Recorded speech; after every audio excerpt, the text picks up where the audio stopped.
बात बताएं आपको अगर जोधपुर की, तो जोधपुर के सूरसागर थाने में हल्के में शुक्रवार की रात आगजनी के बाद पुलिस लगातार इलाके में गश्त कर रही है।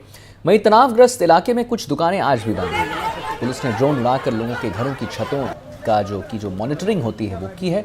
और दरअसल शुक्रवार की रात को लोगों ने अपने अपने घरों की छतों से लोगों पर पथराव किया था, जिसके बाद ये मॉनिटरिंग अभियान जो है वो शुरू की गई है। ड्रोन से मॉनिटरिंग की जा रही है।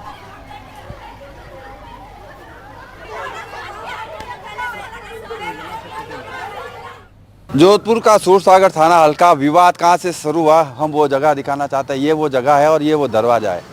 ये पहला दरवाज़ा है जो शुक्रवार को निकाला गया था। बताया जाता है ये इस धार्मिक स्थल की जो दुकान है और ये रास्ता है जो लंबे समय से बंद रखने के लिए समझौता हो रखा था। ये पहला गेट है। इसी के साथ साथ अगर बात करेंगे, शुक्रवार को ही दूसरा गेट निकाला गया था। जो गेट है, ये दूसरा गेट आप देखिए बिल्कुल दिखाई दे रहा है कि जिस तरह से ये गेट है ताज़ा निकाला गया था। इस गेट को लेकर दोनों पक्षों के बीच में कई अरसों से समझौता हो रखा था कि इस तरह से कोई गेट नहीं निकाला जाएगा। और नहीं निकालने का कारण और तर्क ये था, दोनों पक्षों में जो समझौता हो रखा था वो ये था कि जो पास में है वो हनुमान मंदिर है और इसी हनुमान मंदिर और सामने ये गेट नहीं होने की शर्त पर दोनों के बीच में समझौता हो रखा था।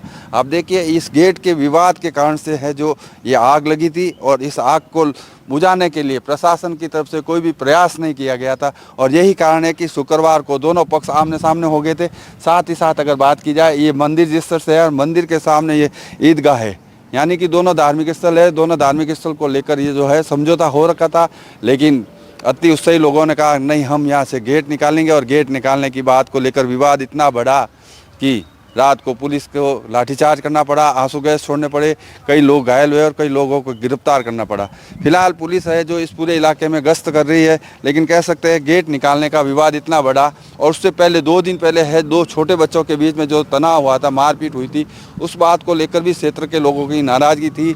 और ये दोनों नाराज़गी को मिलाकर ये शुक्रवार रात जिस तरह से पथराव की घटना हुई और आगजनी हुई, यह उसका मूल कारण था। अगर पुलिस समय रहते इस घटना को नहीं होने देती। कहा जाता है कि सूरसागर थाने में पूरे इलाके के जो है कैमरे लगाए हुए हैं, लेकिन कैमरों में पुलिस अगर देख लेती समय रहते तो शायद न तो ये गेट निकलता और न वो स्थिति बनती जिसके लिए पुलिस के जवान अधिकारी घायल हुए थे और लोगों के भी चोटें आई थी, कई नुकसान भी हुआ था। और प्रदेश में जिस तरह का एक माहौल बना है उसको लेकर भी रोका जा सकता था। अरुण हर्ष, एनडीटीवी, जोधपुर।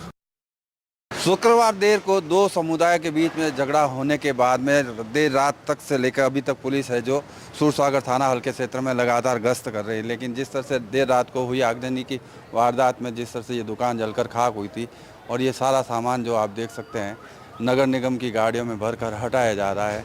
यहाँ सफाई व्यवस्था की जा रही है। जो सड़कों पर पत्थर बिखरे थे उन पत्थरों को भी सुबह से 6 बजे जो टीम लगी थी उन्होंने हटा दिए।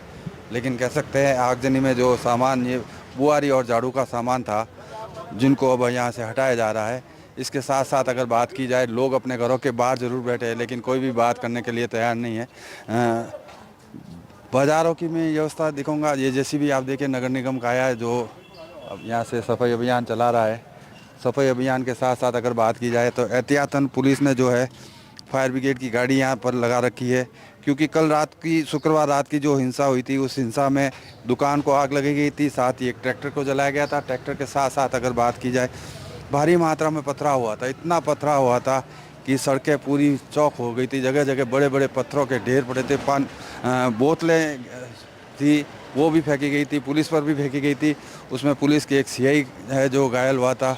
साथ ही साथ एक महिला है जो उसके आंख पर पत्थर लगा, जिससे हमने से कुछ देर पहले बात की थी तो उसने बताया कि डॉक्टरों को रात को लेकर गए, जब डॉक्टरों ने कहा दिखाई नहीं देगा। बाज़ार ये जो है पूरा आप देखिए बंद है। पुलिस है जो एडिशनल एसपी नरपत सिंह से लेकर तमाम वो अधिकारी यहाँ पर बैठे हैं। फायर ब्रिगेड एहतियातन लगाई हुई है। वहीं पुलिस जो है गलियों के अंदर भी गश्त कर रही है। चूँकि देर रात को पुलिस ने अपनी तरफ से जो मुकदमा दर्ज किया था उस मुकदमे में ये कह सकते हैं कि करीब 200 लोगों के खिलाफ है जो रिपोर्ट दर्ज की है। साथ ही साथ दोनों पक्षों के 45 लोगों को गिरफ्तार किया है।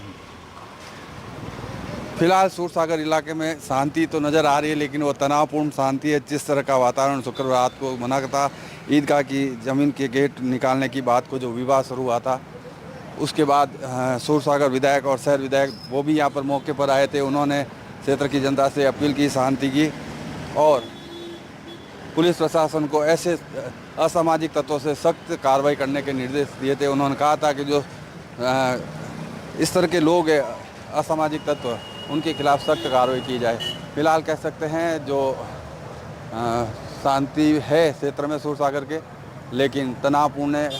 डीसीपी ईस्ट आलोक श्रीवास्तव और तमाम पुलिस के अधिकारी देर रात को भी यहाँ पुलिस कमिश्नर 2 मिनट के लिए आए थे, निकल गए थे, लेकिन लगातार मॉनिटरिंग किए हुए हैं और लोग अब जो है कह सकते हैं कि अपने घरों से बाहर निकल रहे हैं, लेकिन लोगों के मन में अभी भी डर और भय बना हुआ है और पुलिस भी इस पूरे मामले पर नज़र बनाए हुए है। हालांकि पुलिस ने सुबह ड्रोन उड़ाए थे, ड्रोन उड़ाकर सारे घरों की छतों पर जिस तरह से पत्थर रखे थे पत्थरों को चेक किया, पत्थर कहाँ है।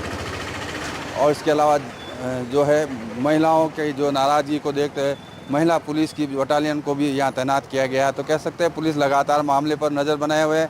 200 लोगों के खिलाफ रिपोर्ट दर्ज की गई है। साथ ही साथ अगर बात की जाए तो 45 लोगों को पुलिस ने हिरासत में लिया है।